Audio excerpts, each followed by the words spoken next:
From the center of the universe, Toronto, Ontario, Canada, this is the SDM Show with your host, Rob Cairns. The SDM Show focuses on business, life, productivity, digital marketing, WordPress, and more. Sit back, relax, grab your favorite drink, and enjoy the show. Here is Rob. Hey everybody, I'm Rob Cairns. I'm the founder, CEO, and chief creator of amazing ideas at Stunning Digital Marketing and chief digital strategist. In today's podcast, I have security with Tim Nash. We are going to talk about the day the internet broke, 2FA, and more. Grab a drink, sit back, relax, enjoy the show. This podcast is sponsored by Stunning Digital Marketing, the agency that can help protect your WordPress website today.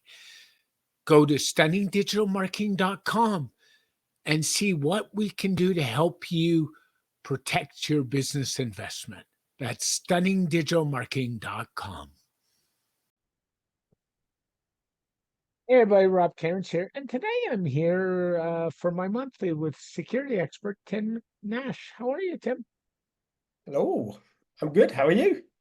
Doing good, doing good. It's been a fun week, as I said in a blog post in the security world. What I didn't tell you before we're chatting is my email server, Fastmail, did an upgrade a couple weeks ago, and they had a performance problem the next day for about 8 hours, where I was getting email 3 hours after it was sent. And then we all know WordPress has been through a couple updates, right, in the last couple of weeks, 6.6 and 6.6.1, nothing for security. And then there was last Friday, and I think we'll start there. I was going to say, there were some updates in 6.6 for security. Yeah, there was some, but not a lot, really. It was more a feature release, right? Just Yeah. kind of. And then we had the day the internet broke, or the online broke, due to a company that, as I said before, nobody's heard of until now, and they're a household name called Crowdstrike. What do you make of what happened last Friday? I mean, Crowdstrike's marketing team sitting there going, no one knows about us. We need some brand recognition. What can we do to, get in front of people? Well, it turns out whoever pushed that release, well, it wasn't a release. Ultimately, looking through the technical documentation, this seems as simple as effectively a change to a text document that got pushed up. There wasn't any code in this. This was just a malformed bit in a text document.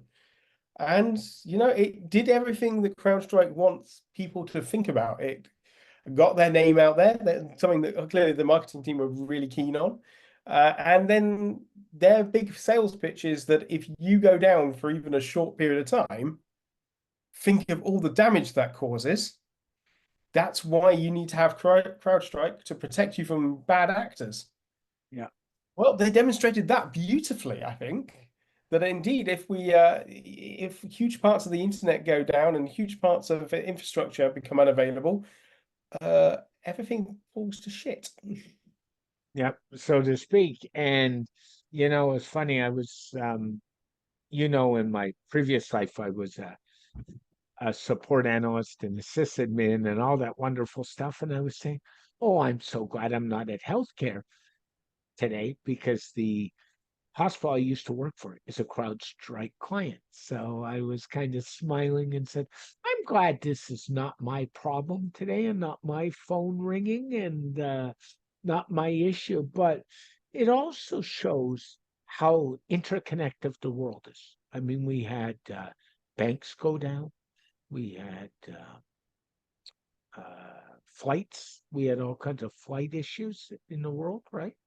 And we had hospitals and all kinds of insurance companies. It was a bit of a mess, so to speak, right? Payments. In fact, because obviously it went down for the folks in sort of like the US and Canada, you were fast asleep when it first went down. For us, just dropped the kid off at school, went to the supermarket. The entire payment system was down briefly for our contactless touch system for our cards, and then the self-service checkouts were all down because of the central processing going through. It was combined as well with the fact that Azure was having problems, really minor ones in the grand scheme of things. But Yeah. these two things combined at just the worst time possible. So yeah, certainly in the UK, there was a brief period where you couldn't take payments in most major supermarkets. That's a bit of an issue. Just it's as bad as when Rogers Cable lost their internet network a couple years ago, and half the payments in the world are either in Canada or go through Rogers, and that's just as bad. So it's been Yeah, well, the TV, one of the TV stations couldn't broadcast. They got stuck, and so they just were stuck in a loop because they were there going, well, we can't fire up the computer to literally change the channel. Yeah. You and I are both F1 fans, and we were talking a little bit of F1. I don't know if you know this, but during practice, two Sky Sports couldn't access onboard cameras and team radios and they said it was because it's Crowdstrike. So I'm Yeah. not surprised. I think what I give I'm trying to remember Crowdstrike. which team is it? There's actually, because Crowdstrike our sponsor one of the teams. Yeah, Is it there's McLaren no or is it Mercedes? Mercedes, no question. Mercedes. Yeah, it's right on the if you watch the inboard cameras, it's right on the bezel, right? So yeah. Do you know a fun thing that those bezel, even though it looks like it's on there, it's not. They're all digital. It's They're virtual. all added on afterwards. Yeah, I did know that. That's just really interesting. They and they do virtual ads at certain sporting events in North America, where if you watch the US feed, you'll see one set ads, and you'll see on the boards in the hockey, and you'll watch the Canadian feed, and you see Canadian ads, because they're all one of the football channels. They actually have the adverts appearing as if they're on the football pitches. Yeah, and you're there going, well, surely that can't be the case because the person's running along and it's like looking down at the advert. That can't happen. But yeah, it's all being added post. Yeah. So you and I have talked about in past, security is all based on trust, right? Like to a point. And what I would say is I give CrowdStrike a lot of credit. They came out right away and said we have a problem. They came out within 4 hours and said we know what the problem is.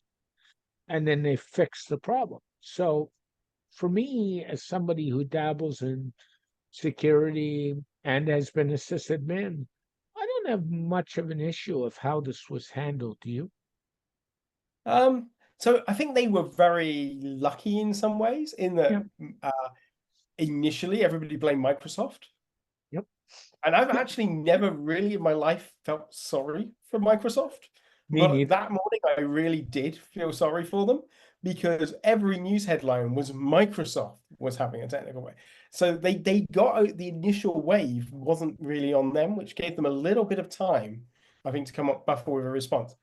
I do think that the very initial responses from the CEO in particular, he went out on Twitter and said, and basically did that thing that you should never do, which is not apologize. Yes. But he didn't even try one of those fake apologies, It wasn't even, we're sorry that things have cocked up, but we're not. He just refused to give any sort of apology. Yeah. And that rattled a few people. I also think that maybe sending $10 gift cards for by the way, which you cannot use because Uber flagged them as stolen fraudulent cards, and their system. I didn't know that. Yes. Oh dear. As reported by TechCrunch yesterday. Yeah. It does feel a little bit like the marketing and the PR side have reached into are currently racing for a book trying to learn how to do this. Yes. Whereas at least on the technical side, there is a technical team there. They're very smart people. Their system is used by an awful lot of places, as we discovered, and they have a lot of money and a lot of technology there and a lot of good people there. And their incident response team worked and sorted it very quickly. So from a technical side, thumbs up. From a PR side, I wouldn't give them too much of a pass. They didn't do brilliantly. What they But what I did find that they did really well was that post-mortem report they put out. I think it might have been yesterday or the day before yesterday. Really in depth, really good, really technical in nature, which is when you're doing, if you've ever had a vulnerability or an issue, overwhelmed with technical knowledge afterwards, because that's the only way you're going to regain trust, is if people read that and go, oh, they know what they're doing. They know what the problem was. Oh, good. And that's really, I think the only way you can keep trust is to show all your cards and don't try and hold it and try and minimize it. And they didn't try to minimize it in that report, even if their PR team. And by the way, just for interest's sake, as of this morning, CrowdStrike themselves is reporting that their customers have seen a new phishing scam that target German customers. So just for fun, right? Yeah, no, I think I publish a newsletter every so often. I think one of the things I put in the newsletter was CrowdStrike's own documentation saying here we're seeing increase in phishing attacks, social engineering. But the really funny part of this is that they one of the attacks was that people phoning up to help people fix, but of course the bad actor has to talk them through fixing it first. Yes. So they had to fix CrowdStrike to then take it off to then put their malware on. Yes. Which there was something quite pleasing to me about that. Even obviously, unfortunately, people were falling for it, and that's the key. And I think that there was one story where it was a hospital that fell for it, and you know that's not on. There's something you have to be a particular sort of person who thinks, I know what, I'm going to target a hospital with ransomware and know it's a hospital. That to me. And I can tell you, hospital IT staff, having worked in that environment, would have been very stressed with this going on, because everything internally just grinds to a halt. When you have to go manual, I can remember days where we'd have an Exchange server go down, and I was the team leader for one of Toronto's biggest hospitals in the call center, and I'd look up at the board that tells you how many waiting calls, how many missed calls, and the missed calls would be in the thousands. It would just go through the roof. It was like, goodbye.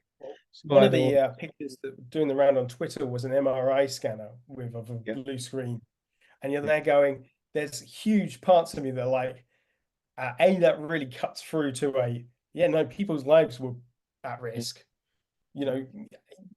but secondly, should an MRI scanner really be connected to the internet such that it could have received an update from CrowdStrike? Yeah, that feels like the sort of, and you're sitting there going, well, I wonder whatever device is, and then obviously once you go down that route, it becomes too scary, and you should stop looking. When you just start discovering that pacemakers are all online and connect via a cell phone network, unencrypted. It's a bit of a mess. Yeah, it is. And it's interesting because in most hospitals, the IT staff doesn't look after the medical equipment, even though they're on the network very often. That's usually looked like in ours, it used to be a biomedical department. So we never touched medical devices. We just touched all the other stuff. So it's quite interesting. Also, we're touching on this week, Meta. They're back in the news again. They decided to remove 63,000 accounts off Instagram. Did you hear the story, Tim? Due to no, to be fair, that seems like a very small amount. Yes, accounts in the grand scheme of Instagram, due to Nigerian sextortion scam. That seems reasonable.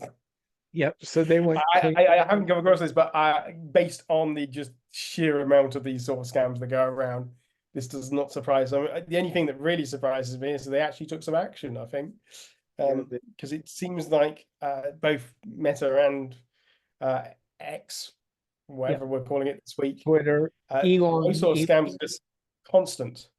Yes. Yeah.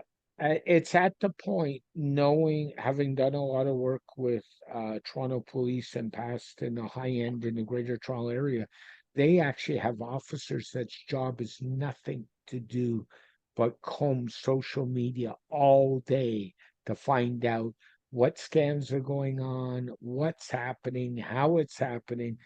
And honestly, if people want to learn more about these scams, there's enough good podcasts. Wonderly does one called Scam Busters. I know AARP in this US, the seniors organization, does one about scams.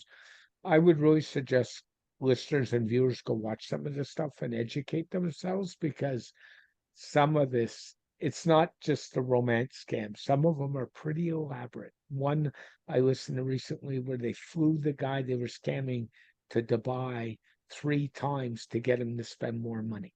That bad. On the plus side, he get a nice trip to Dubai 3 times. So Yes, I know. Yeah. not sure how much I'm imagining that his net worth was a little bit more than mine if they were willing to send him 3 times. Or mine. And then in the States, you know what happened to AT&T recently?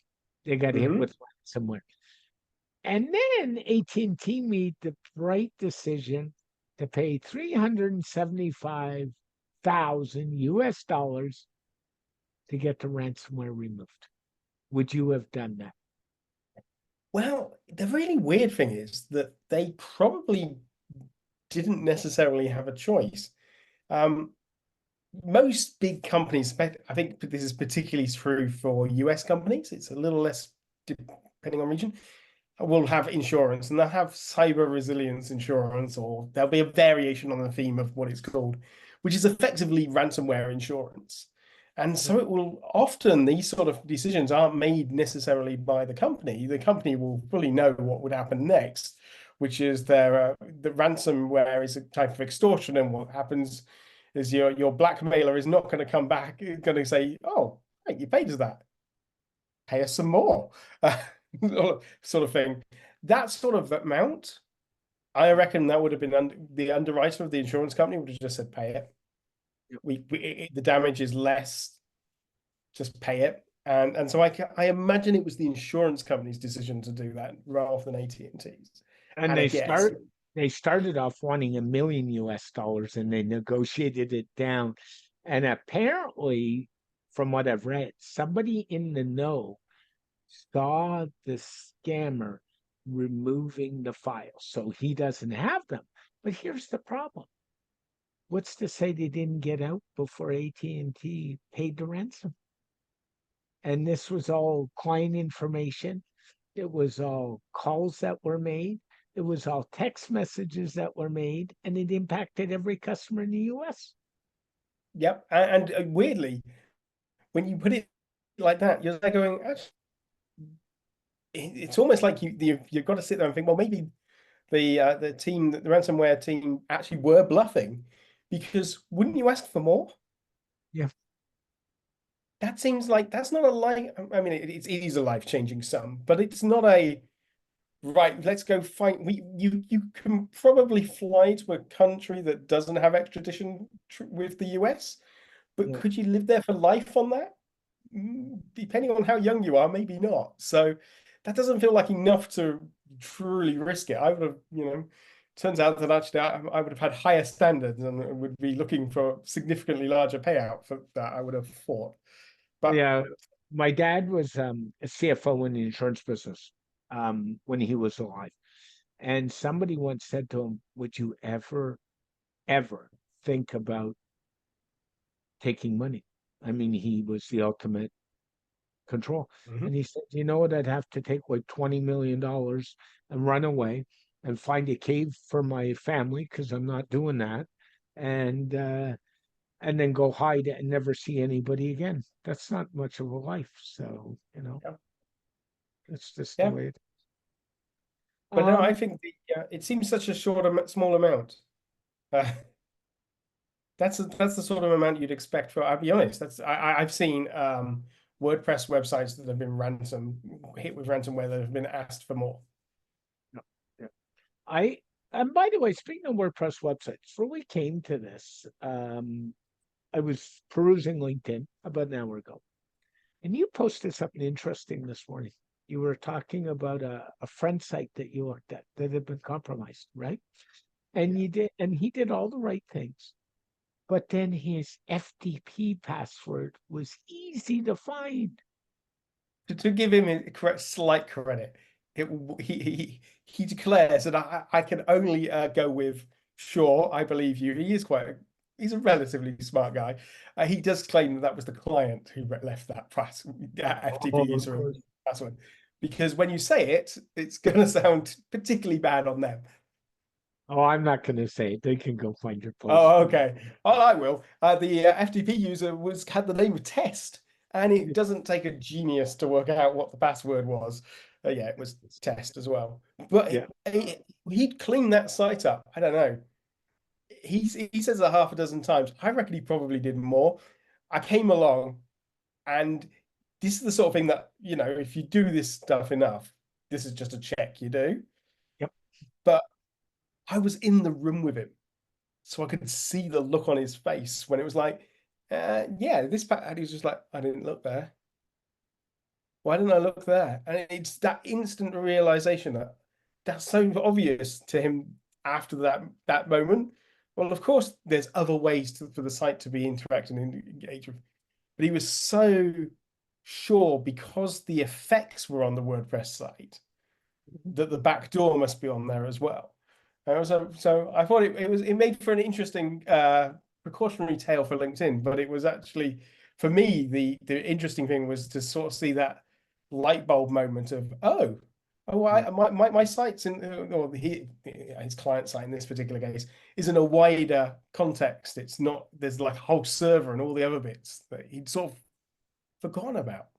And by the way, did he change his cPanel password at the same time? I hope.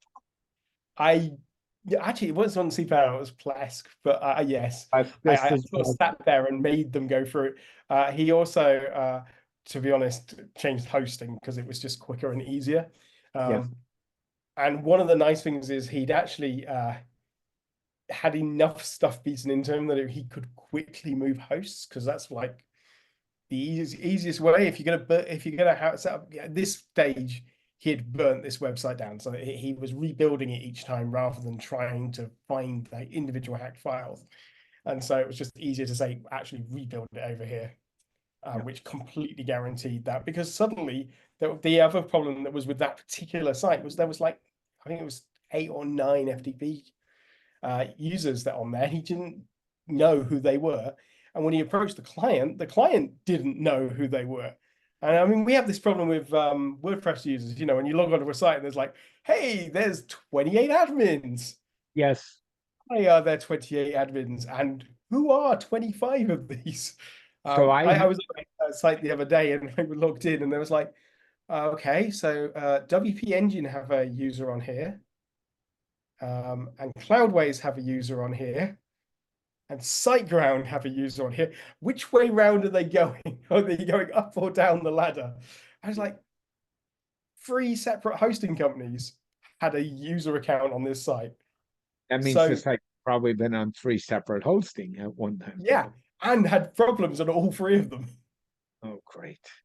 I had a site I logged into that I just took over, 49 admin accounts.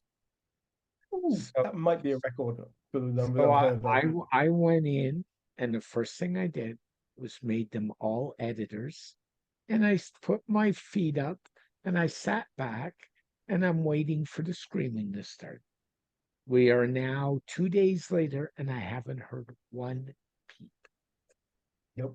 And this is my number one piece of advice when going into a new site. If you're taking it over, just downgrade all the accounts to editor, because what's the worst thing that's going to happen? Someone is going to come and ask you to have a conversation about upping their privileges. Brilliant, you can have a conversation that way.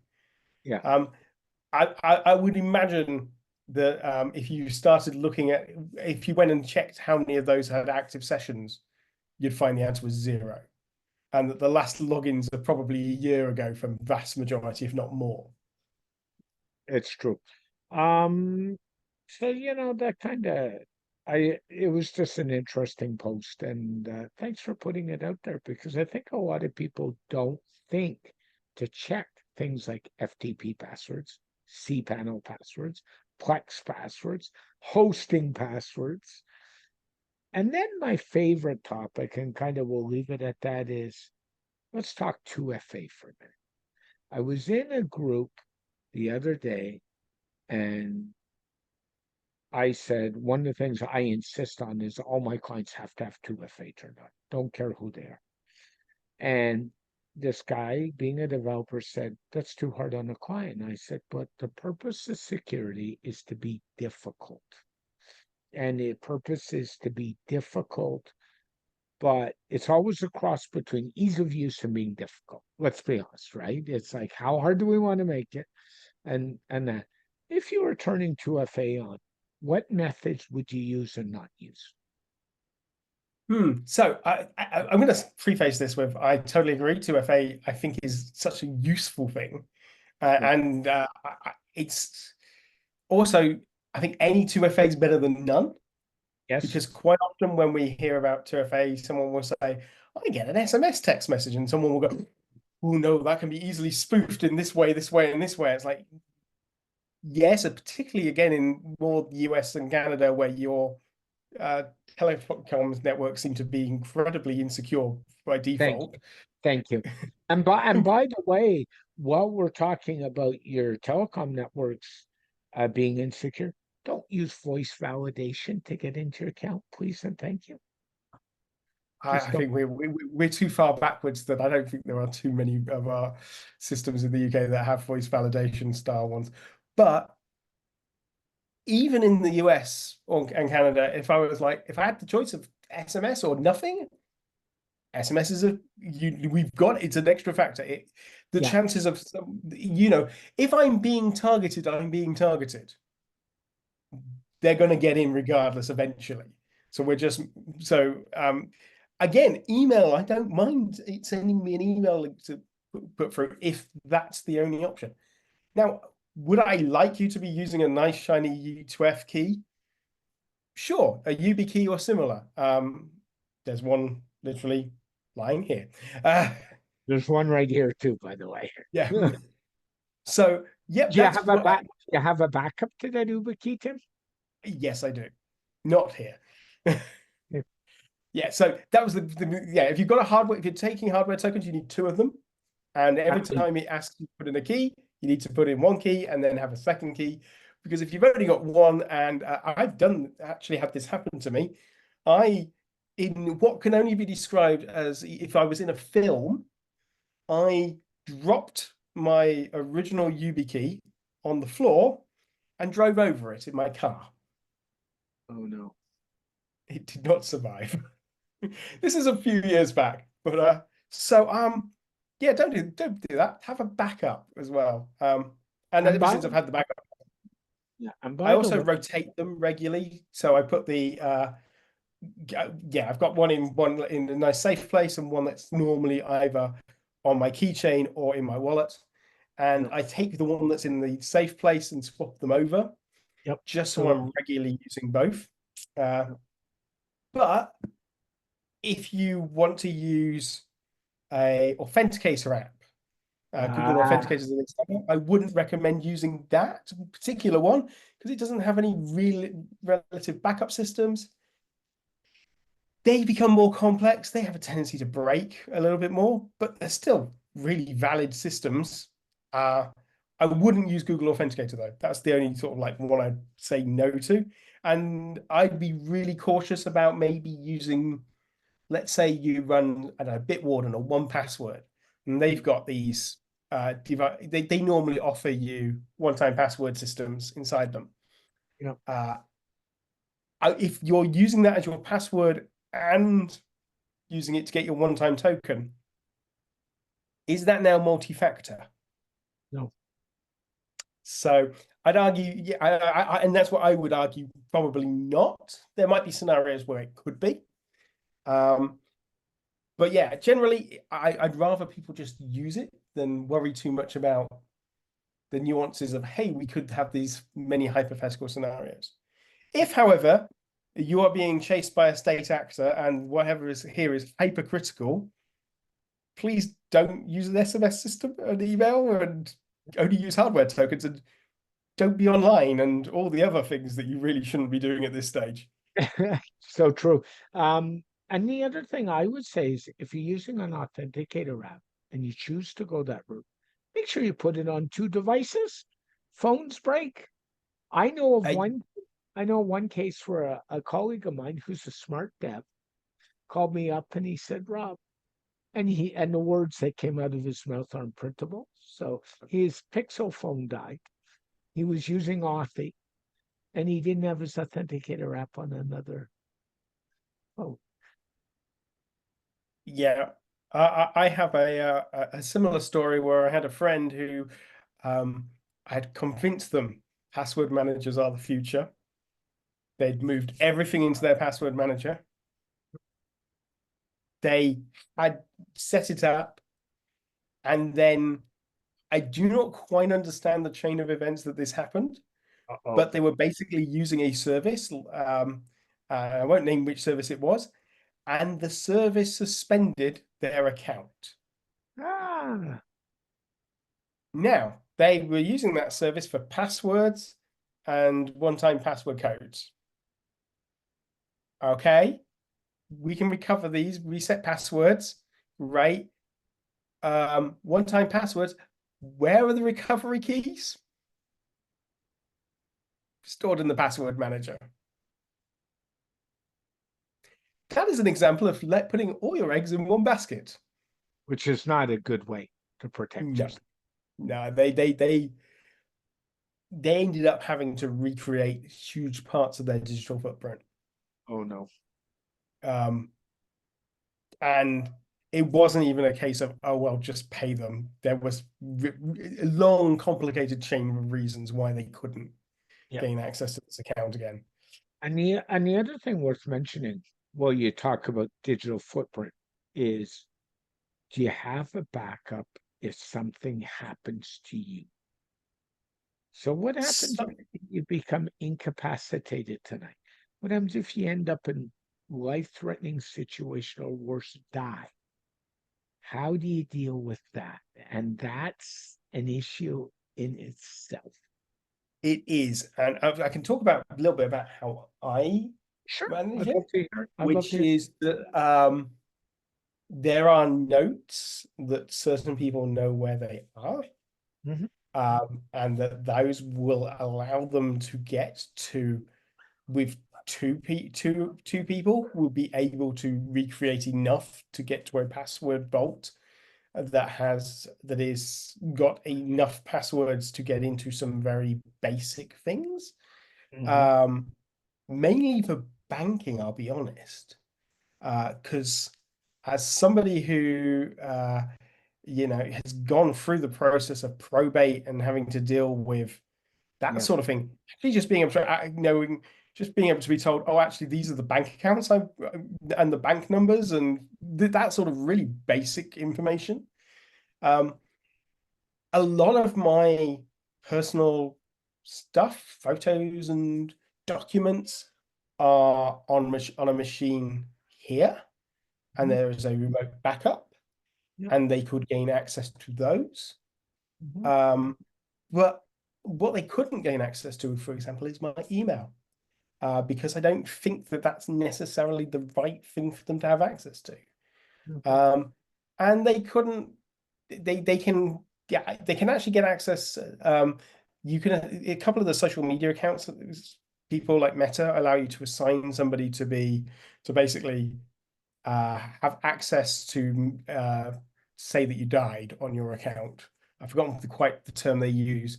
You know, when they memorialize the Yeah, accounts, they do. and so there is a mechanism in place for that. But no, a lot of my digital presence they wouldn't be able to get into, and they would just fade away. But then, to be fair, a lot of my digital presence is faded away anyway. I've gone the opposite route. I have 3 trusted people in my life. Not one is a family member. I will say that. That know if something happens, where everything is. There's actually an envelope in a safe buried under a pile of stuff that says, in emergency, open this. In that envelope is a backup Uber key. I wonder what's on it. You can figure that out. And everything they need to get anywhere they need to get to in an emergency. And One of the nice things about YubiKeys over other UTF devices is that you can actually also store an actual SSH key, for example, on there, yeah, which is very handy. So that if you did need to give somebody access, you can give them access via that token, yes, without necessarily even them. They'd have to Google some technical knowledge, but mm, ultimately they'd just have to push the button at the right point when in the SSH handshake. yeah, Um, it's a hard thing though, especially if we as technologists are not just we're not just thinking about ourselves, but quite a lot you might be thinking of your own infrastructure. You might be your family's photos might be on there. oh yeah, Um, you might manage their lives, their computer. A really good example is you might have the admin password to their computer, me, and all of a I, sudden they haven't got that person to come and help them do X or Y. So all these things need to be sort of like thought through, and I don't think many people really think about it. Um, and perhaps we should. That there isn't really a really good way. I think everybody has to find their own path. no, Um, I think because of myself, we've had that discussion. My mom turns 80 in November, and I've sat her down and said, we need to make sure that I don't care if you give me access, but give somebody to the digital world, because if something happens, we have problems. And I think you need to kind of have those conversations. I mean, people don't want to have these tough conversations. I think you need to. I really do. See, my parents would have been much simpler. I'd have just gone and got their password book out of the drawer and just open that up. You're The funny. world has moved on a little bit since then.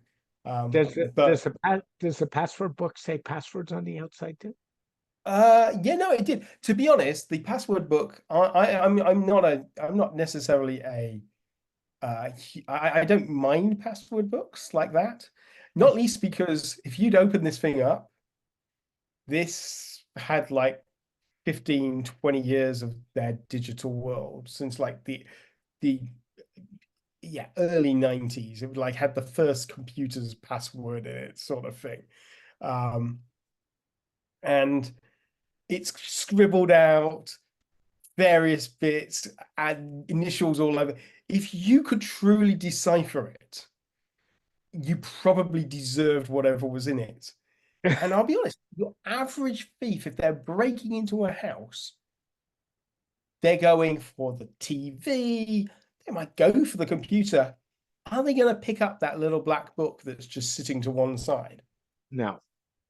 Now, it's very different having that in like your home to having a post-it note on your machine in the middle of your workplace with your password on.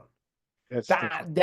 That is a no, and definitely shouldn't be. Whereas a password book, is that less safe than an online password service? Is when you start thinking about the threat, yes, someone physically there doesn't need another factor to open it and look through it, but they do have to be physically in place. Yep. Someone takes out a password service, Yeah. they have all your access to everything. Yeah. My mom actually has a file on her PC. The only compromise I could make is I made her password protect the file called codes. Same problem, you know? It's like, why? Well, I can't remember these. Okay. And I I mean, give once you've got a file on the computer, I feel that you could probably stretch them to, okay, now this file is just in this application. You replace codes and you just and basically when they double click on codes, it just opens up a password manager. yeah, that's funny. That's what I feel that's a fair step. That you leave it in the same spot, you still call it the same thing, and it just opens up a password manager. Yeah, that's funny. Hey, Tim, thanks for the conversation. As always, it's always appreciated. You have another workshop coming up. Tell us about it. I do. And funnily enough, it's all about users, which is obviously something we've been talking about this evening. Um, Yeah, so I'm running a workshop on the 29th. Basically, it is going through WordPress user management. So we'll be looking at how to audit your users, going through and downgrading all those admin accounts, but also looking at roles, capabilities, checking to see if somebody has capabilities they shouldn't based on their role. We're going to look at password encryption. We're going to be looking at session management, all sorts of other little bits and pieces. Also going and doing a huge amount of debunking of stuff.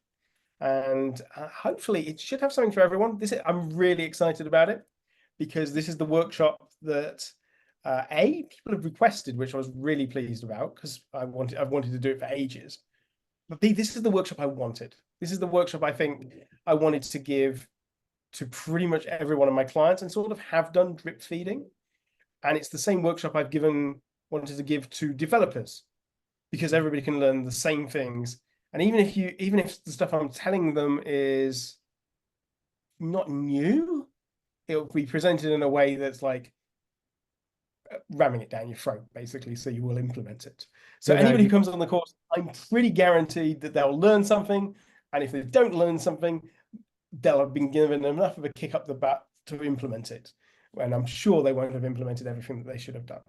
And actually, I'm hoping that you leave thinking that the friction in security and users isn't as harsh as you think it is, and that we can simplify and we can make that friction relatively painless, even with two-factor authentication. So yeah, if people are interested, my website is timnash.co.uk/workshop, and yeah, tickets are on sale now.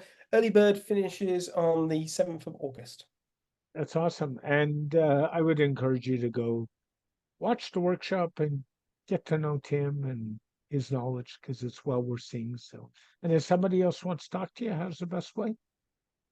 You can grab me on either LinkedIn or via my website, or if you fancy old-fashioned email, hello@timnash.co.uk. And Tim also has a newsletter on his website, which you should check out just for random discussion, right? Thank you very much. Yep. Strangely, timnash.co.uk/newsletter. Comes out once a month-ish. I try to do it at least once a month. And I always get feedback, which I think is a positive thing. Yeah. Thanks, Tim. Have yourself a good day, my friend. Have a good weekend. And you. Thank you. This show is brought to you by StunningDigitalMarketing.com, your Toronto leader in digital marketing services. Not only do we protect your WordPress website, we can help you with your site, provide social media management for your business, or even do one-on-one consulting. To find out more, go to StunningDigitalMarketing.com. Very special thank you to Tim Nash for joining me on this edition of the SDM Show.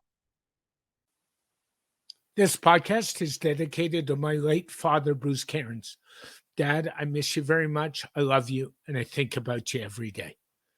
For more information about Stunning Digital Marketing, your digital marketing experts, go to StunningDigitalMarketing.com or go to StunningDigitalMarketing.info to find out all the great places that Rob Cairns can be found on the web.